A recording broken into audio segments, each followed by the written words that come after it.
Welcome, welcome, welcome. Table Crashers, episode 49, almost at 50. We're almost there. It's getting close. Our guests this evening, Bob and Ryan Craig from West Games. I messed that up, didn't I? I will. From One It's Day all West good. Games. The game is Sheep Boom Ba. Welcome, Bob and Ryan. How you doing? Thanks, Will. Thanks for having us. Yeah, so we kind of go back a little ways. I think we've known each other for going on almost 2 years now, right? Yeah. It's been a while. It's been a nice relationship. Yeah, and we met each other through the Portal Comics and Gaming in Bethlehem, Pennsylvania. Yeah. They did their board game day, and then throughout the following years, various Unpub events and PAX Unplugged. So, how you guys doing? Good for a Monday. We're doing great. Yeah, it's great for a Monday. It snowed. It snowed. Yeah.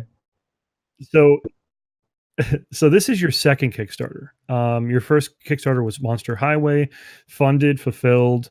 So I guess we could start with what was different about your first approach in that Kickstarter compared to your approach on your second Kickstarter. It's the first Kickstarter. We were really going into it blind. I mean, we tried, reaching out to as many people as we could that have run Kickstarters. We read books about it. We read Jamie Stagmeyer's book, which was great. Yep. I highly recommend it to anybody. The Bible, the Kickstarter Bible. I'm gonna launch until I finish that book. I don't read a lot of books, so I made the point to read that. But feeling your way through it's when you're diving into a completely different industry that you're not familiar with. There's a huge learning curve. You kind of feel like, all right, we know what we messed up before, and you try and fix those mistakes a lot quicker. Yeah. What were the big things for you that you feel that were hurdles the first time that you didn't really feel like they were insurmountable or there was much of a problem the second time around? I'd say just learning about the importance of play testing. So and get your game out there into the public and play test in front of public. So at Monster Highway, it kind of started as just like a hobby, like, hey, let's make this game. And then this has legs. Let's keep moving forward with it. But we didn't understand the fact that you got to start getting this out into conventions. So there was a longer learning curve. So, I mean, it could have been like a year and a half right down with Sheep to maybe 6 to 8 months where we were able to condense it. And we're like, all right, we got to get this out. We got to go here, hit these game shops, hit these, game nights, and quicker. Right. What of your process did you guys keep the same for this project compared to the first one? Even the same, I would say. Well, again, probably like the playtesting. I mean, we realized how. Yeah. The artwork. Yeah. We used the same artist from Monster Highway. Yeah. I guess we relationship with her, and she got like what we were looking for, and I think we could communicate to her, and then she could come right back really quick with some stuff, and there was a quick turnaround time, and there was a little bit of a comfort zone there working with her. Of course, well. And one thing I love about it that it's like you have there's obviously like a cartoony style, but it's for this game especially, it's I think it fits really well because you have like the sheep with like the wide eyes, like explode. Which that was a very specific thing that we asked Alicia if she can come up with. Yeah, this sheep they're just about to step onto a landmine, and the bead of sweat. We're like, it needs the bead of sweat. Gotta have that bead of sweat. Yeah, I love it. What I mean, I know we've discussed this, but I don't think you guys haven't been on Table Crashers before. So, what drives your passion to design? I feel it's kind of been instilled with us like our whole lives. So we've been playing with Legos and just building stuff from a very young age. But then even like in our actual profession, like we're not full-time board game designers. We're landscapers, and we're self-employed. So we have to go out and hustle and get our own jobs, and we're designing the landscapes that we're providing to people. So we're constantly doing that, 24/7, during our landscaping season. This is our off season. Yeah, so we apply that right into our love of board games. So it was just kind of natural just to feel like, well, we love board games. All we do is design. So why not just apply put two together? Yeah. Why don't we design board games? I mean, we're designing landscapes. Sure. We could do this. Yeah. Yeah. Yeah. Where did you guys get inspiration? Because I mean, one of the themes that you guys carry in your designs thus far for your company, for your publication company, is tile placement stuff. So where did you guys initially get that inspiration to sort of go down that route? And is there any new nuanced things that you pulled in for this design on Sheep Boomba? Well, I would say, I mean, your engineering background, Bob's engineering background, initiated the Monster Highway. Oh, I mean, again, going to like. I'm a civil engineer by trade. Yeah, so There you go. roadways and cars, it was just like a natural thing to put into the game. And we talked about it, and Ryan had the idea, let's throw a monster into it just to spice it up. Yeah. And we live down the street from a power plant, so in the background of that, that's hitting close to home. Yeah. Like easy to get like a mechanic that we like, and then just it was natural to just theme it. Like that was easy. And we apply that right to Sheep Boomba too. So we love the whole like tile feel of Monster Highway. I mean, we like tile, any tile game. Yeah. And Sheep Boomba, like in its original form, played a little bit different. That there wasn't actually a field or anything like that you were exploring within. It was actually like almost like a bidding game. It was more of a card game to it. Okay. It was a little lacking, like it needed something else. And we're like, well, there's fields, there's sheep, why not naturally have a physical field out on the table? And just to give it a little bit more table presence, like someone that walking by, like, oh, that's just a card game and some sheep moving around, like on cards that you're placing, and that would determine if you won that card or not. Right. But why not go back to tiles? We had a ton of prototype tiles from Monster Highway that kind of spilled over into this. Try and utilize what you have, what's laying around. Which is kind of funny because it's interesting because I know that you guys are exploring game design as well, because as you guys came into it, you said your initial passion was you're landscapers, so we already designed landscapes. Let's apply that to board games because we play so many board games. Let's jump into the foray of design. But now you tried to, it sounds like you tried to extend your vocabulary, moving from just a tile placement game into a card game, and then as you're playing the card game, you're like, oh, this really needs tile placement, man. Yeah. It's got to be back in there. Yeah. But I know we spoke personally because your journey through this has led you to different paths of gaming as well. I know you guys now are part of a Dungeons and Dragons group. Level 4? What level 4 now? Yeah. Maybe Ryan has the spell deck now, right? Oh, you went all out. You got the spell deck and everything. Yeah. Immediately got the dice. So what I guess what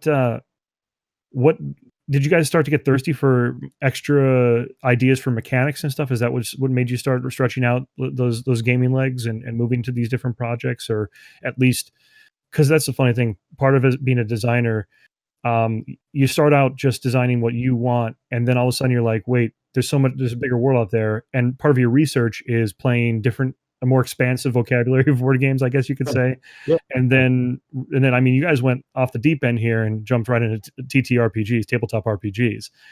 So what has that experience been like for you guys? We're loving it. I mean, it gives the players so much more to do on their turn rather than just roll. Not that there's anything wrong with rolling just to die, but like people like options, and we decided that too. Like we love. Feel like there's more, like you said, there's more to it. So that was one of the things that we got from Monster Highway. People love the simplicity of just rolling the die, resolving it, and that's what you do. But I have to take it just one realm of that, family friendly, easy to learn, 20-minute gameplay. So we were just trying to figure out how to apply apply that to sheep and ba. Yeah. I also want to go into like expanding our category. We've been playing a lot more like on pub events. So maybe the first time around, you're so focused on like developing your game, pushing your game to other designers, and we'd always say like you go to these events and you're so worried about pushing your game that you're like I didn't have a chance to play anybody else's game. Right. When we were at Portal, I mean, we played Sheep once or twice, but we got that set up where it's kind of running itself, and then we're off playing other people's games. Right. So we're playing a worker placement game. We're playing all different types of games, and the games you can play even if it's out of your comfort range. It just makes you a better designer. Yeah. Yeah. Even if it's something that you might not even design yourself. Like we may never design a worker placement game. I'm not sure. I don't want to say that, but I still feel like you have to play everything. Like we played Scythe for the first time like a couple weeks ago. Wouldn't have made it to our normal game night, but I loved it. Like, so I think just having that new experience of different games has definitely broadened our horizons. Right. Well, I remember your excitement. Like, I think right after you got out of your first Dungeons and Dragons session, it was maybe a week later, and you actually we spoke to each other on the phone. I think it was about something else, but then you mentioned it. You're like, "Well, we play Dungeons and Dragons, man. I really want to make a game around something like this. I want to expand, from this, translate it to a board game." And it was funny because I love those passionate conversations I end up having with designer friends, because like this like new door opens up for these people. You know what I mean? And all of a sudden like the ideas start flowing, and when you already have that design centric mind, all those translations start coming into your head like, oh, I think I could do this. I think I could do it mechanically with something we do already, or expand on this. So it was awesome during that phone call when you're just like, hey, Will, we got to talk about this because I have these ideas. So how do you guys feel about the current crowdfunding scene? Because things have changed, even just from when you guys did Monster Highway to now. What are your feelings about where it is, what direction it's going? Yeah, so I guess it's a little slower than we were thinking. I mean, because try to increase our online presence over that. That's another huge thing that we have, expanding all of our social media pages. So just and then again, just playtesting for a year and meeting new people, create new contacts, and I guess we thought it would be a because like going to the conventions, you get all the email signups, and people are like, oh yeah, I'll back you, I'll pledge it, and you send everything out, and you expect this like giant like light to go off, and you're super funded, in like 10 seconds, and but it's like that's like the checks in the mail principle, but reversed from the business, the client end. Like, hey, checks in the mail, man. We got you. You talked about a little hurdle you had though. Your mail server, your list that you had growing through MailChimp. Once you sent that blast out, it like hit like 90% of the people's spams. So I know you said that you're having to manually go through and like actually re-email them through an email that won't be blocked, which I think is that kind of stunk too, Yeah, thinking like we're set up with MailChimp, and then you can look and view the reports and seeing that 300 and some emails went out, but only 33 opened, and we know that came from the list that people said that we're going to sign up. Let us know when you're going to be on Kickstarter. So recognizing the emails and seeing that it didn't open kind of threw up the red flag. So we actually reached out to a couple of people. It went to their spam folder. We were thinking like maybe it was like a specific email server. It's like some of the Gmail ones were fine, and it seemed like some of the Yahoo ones were like the spamming ones. We're not sure if it was like that particular on it, like Gmail versus Yahoo, but we were trying to resolve during the campaign, which kind of threw us off a little bit too. We weren't expecting that right away, so that puts a little curveball in. Yeah, exactly. So we had to try and pivot and stay up a little bit and email. There's this perpetual like news that's happening right now within crowdfunding too. I mean, just last night I saw a massive like blow up of stuff about Champions of Nexum that was on. They were actually tracked and they were funded past their goal, but within, I think it was only like a day or two left, they shut down the project altogether. Okay. And they hit their goal, their financial goal, but then decided that it wasn't enough or something happened. Essentially, since day 3, so they funded day 1 or 2, and then since day 3, they were tracking down, and the money just kept going down, down, down, down. So I can't speak exactly for the reason that they decided to pull the project, but it was, you're seeing it happen now with some projects, some big budget ones where they're funding, and then it's not enough, and the community is kind of in an uproar about it. It's happened twice already this year with larger projects. So I don't know, like, what are your thoughts on that? Like, could you guys imagine if you guys were already funded and like the last day just be like, nah, it's not enough?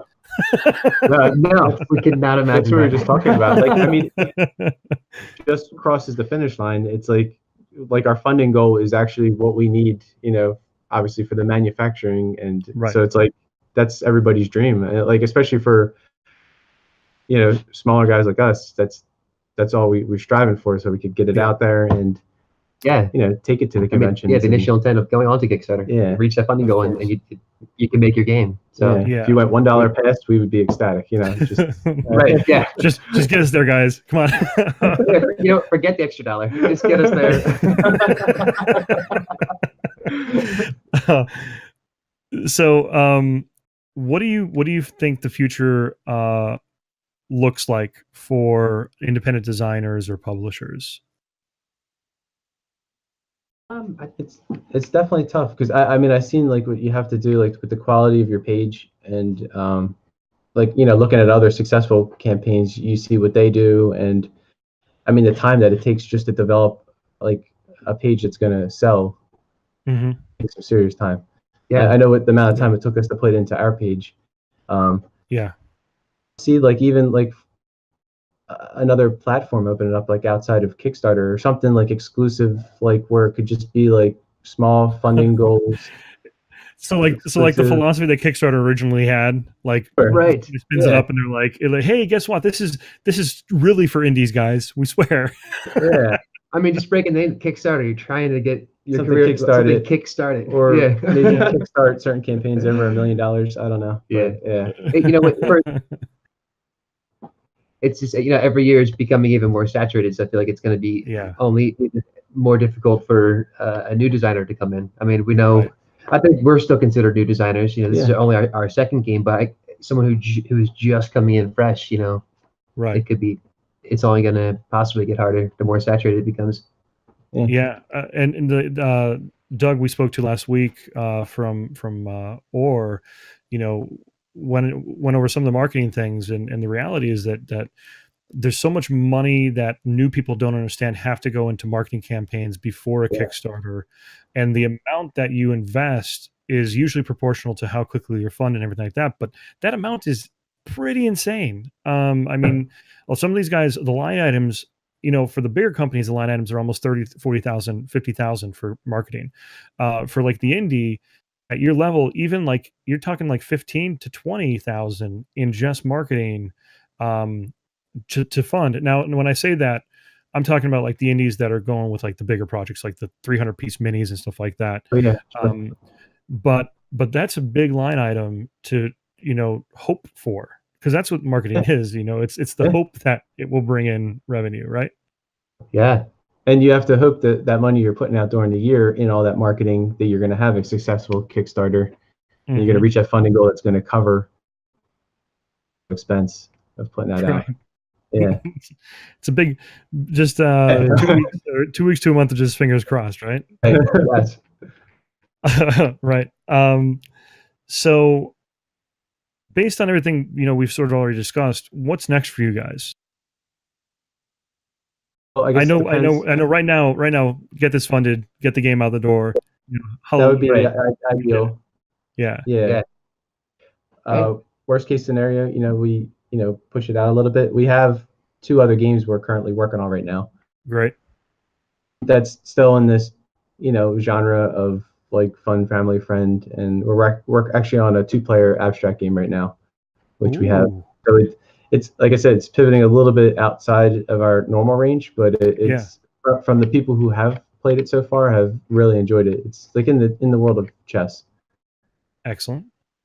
It's 2-player abstract, so yeah, we have that in the works right now.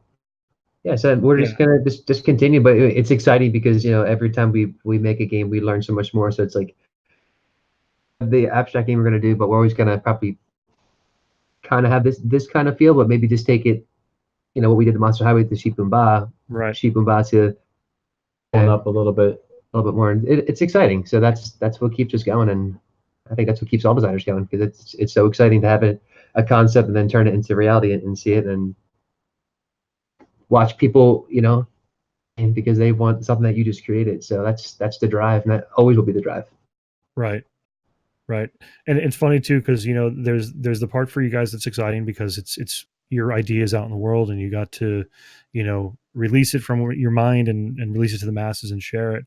But the funny thing is 90% of the work you're doing, if not more, isn't even for you. It's for the players, because that's who you're building this world for, right? Exactly. Yeah.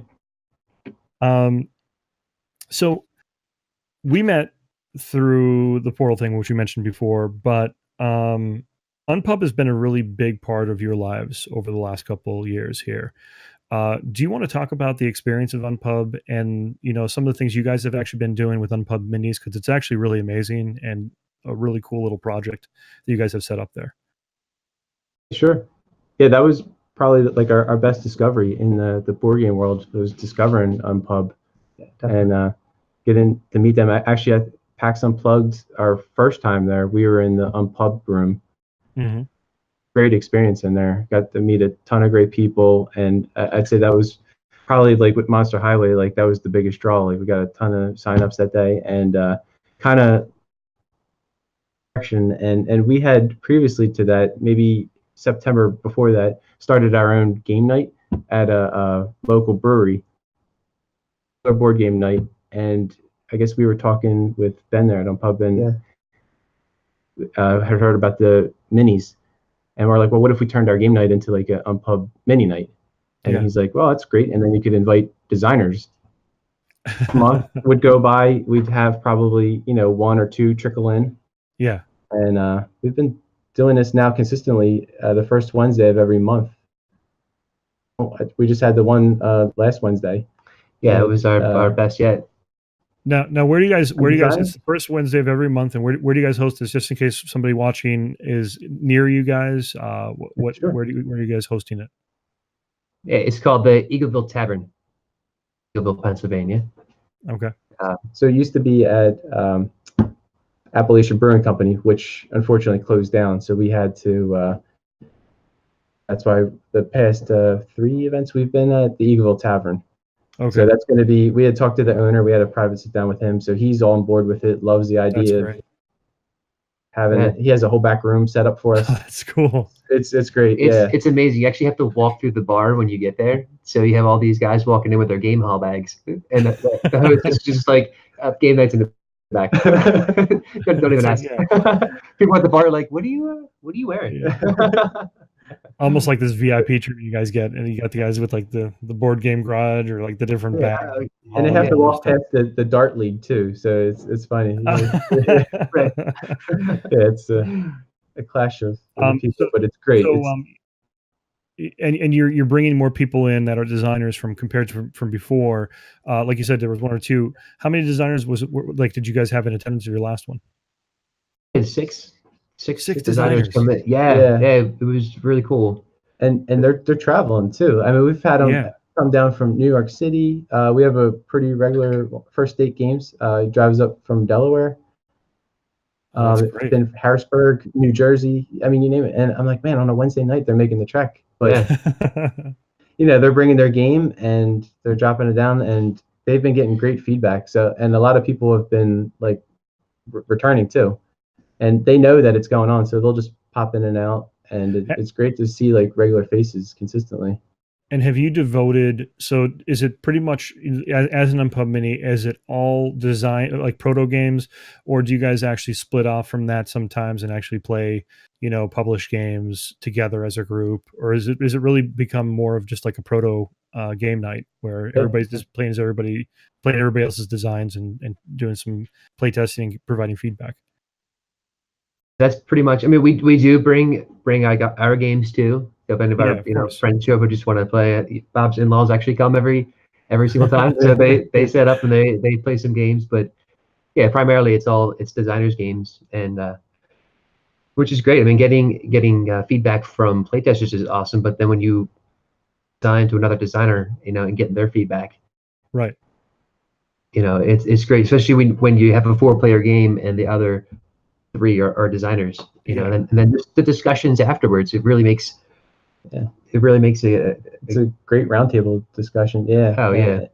Yeah, because they're coming from the perspective of design. You got to be careful. Yeah. Sometimes some of these guys are long-winded. and they might try to change your game for you, and you just have to be like, no, back. Yeah, my game. Down. Yeah. So what kind of tips do you guys have, or would you guys have for somebody starting out in design? They just got their little cards, and they got their pens and their paper, and they're going to do like their proto stuff. Where would you guys direct them from there? Just first, I mean, to plug on Pub again, I mean, I would definitely check out the Pub site, because we're starting to see more of the minis popping up too. And I would say don't be afraid to even reach out to them to try and create your own mini too. Yeah. Like if you want to try and start your own thing, because like this, it's kind of grown organically. I'd say try and join a local game night, or find like a meetup. Like Meetup's pretty big right now with board game nights. I know around here a bunch of our local libraries have game nights. That's excellent. Yeah. You start small and then maybe like venture out into a convention and our own version of a pub out there. Like depending on where you are in the country, there's a ton of these pop-up events that are. Yeah, definitely. Testing is probably like the biggest thing you would probably say, right? Because oh gosh, the game is only as good as the feedback you receive from unbiased players. Yeah, right. Because you could play with your mother and uncle all the time, and they're always gonna be so proud of you. This is the greatest thing ever. I can't believe you made this. Right. And then you if you go based on that feedback and you put that out in the wild, people just rip it apart. Yeah, that was the one thing, with Monster Highway, we never play tested a game before. So, when we took it from the family and went to our first convention, and we got the first feedback that wasn't positive, we were like, wow, it stung. But then to where we are now, it's like you almost you want that sting. Yeah, you want to get stung. Yeah, you're looking for the hive. Yeah.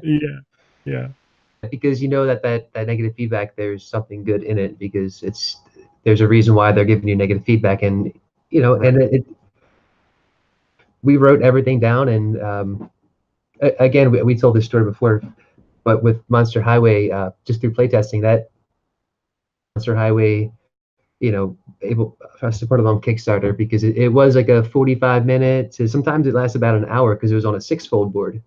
Mm-hmm.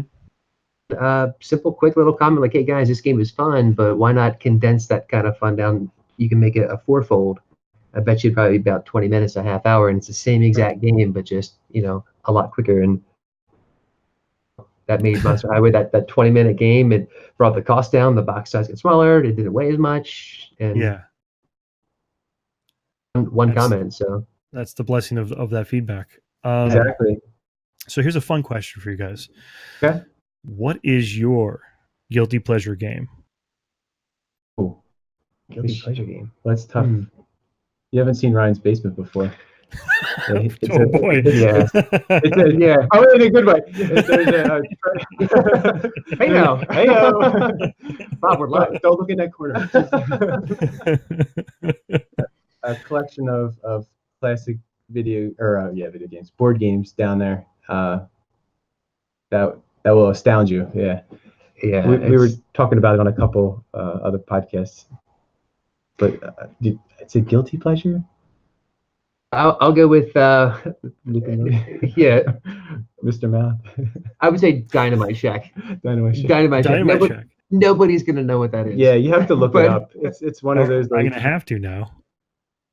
Shack, and maybe it is probably the only game that involves huge pink plastic thumbs in order to pick up dynamite and drop into like a building, basically. Why it's sticking, and you have to get as much dynamite into it before the roof pops off. It's ridiculous. It's absolutely ridiculous. It comes in like it's in a box probably bigger than Fireball Island. Yeah, The original That's Fireball the original. Yeah. That's funny. Yeah. So, what about you? What's yours, Bob? I'd probably have to go back to one of his too. It's stupid, but it'd be like Lupin Louie or Mr. Mouth. They're like these funny. Mr. Mouth is another great one to look up. Yeah, It's definitely like look up the that one. '70s version, not the frog version. There's a '70s like stoner version Okay. that has like eyes across. Yeah. So, our producer just chimed in our ears here, and he said Lupin Louie was like the #1 family game for years. So don't knock Lupin Louie. He got No. defensive over here in our ears. So. No, that's that what was we're great. talking about. Yeah. We'd come out, maybe Yeah, the adult beverage or two, and it's a lot of fun. So in your gaming experience, as we talked about, it's growing. Your vocabulary is changing as you're designing. What is each of your favorite mechanics currently?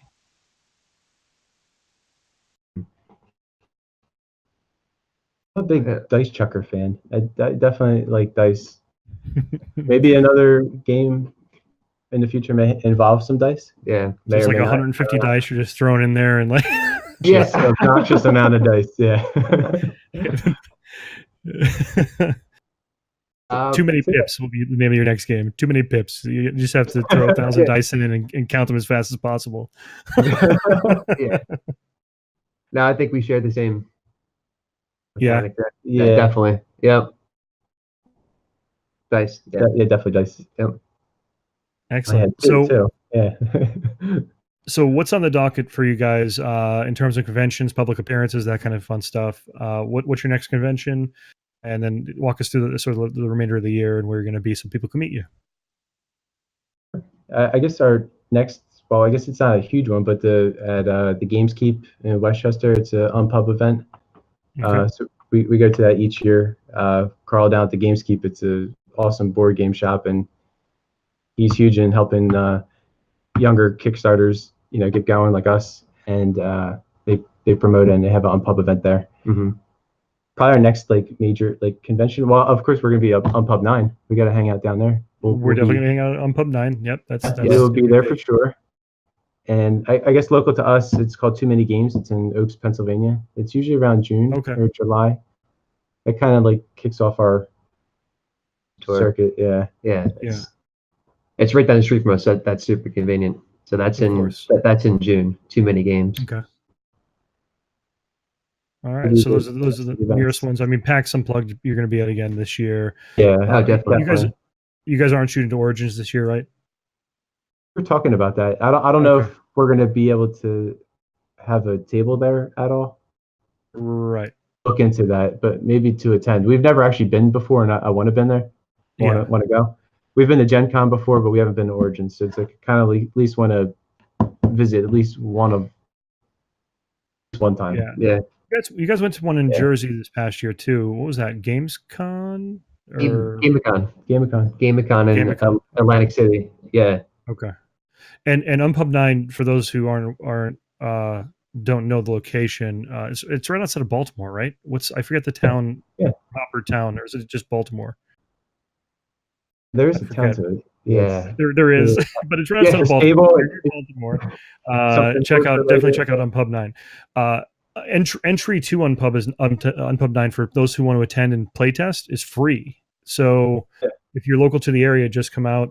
It's 3 days of just playtesting proto games, and at night most of the guys who playtest it all day, just want to play more games. So there's a lot of gameplay later in the evening at the convention as well. Awesome. So with that, I want to thank you guys for joining us this evening, talking about Sheep Boom Ba. So the last date on the Kickstarter, when's the last date for funding? March 5th. March 5th. 5th, yeah. So get out there and back it. And again, thank you guys for joining us this evening. And thanks for all who watched. Thanks, Will. Thanks for having us. Thank you, Will.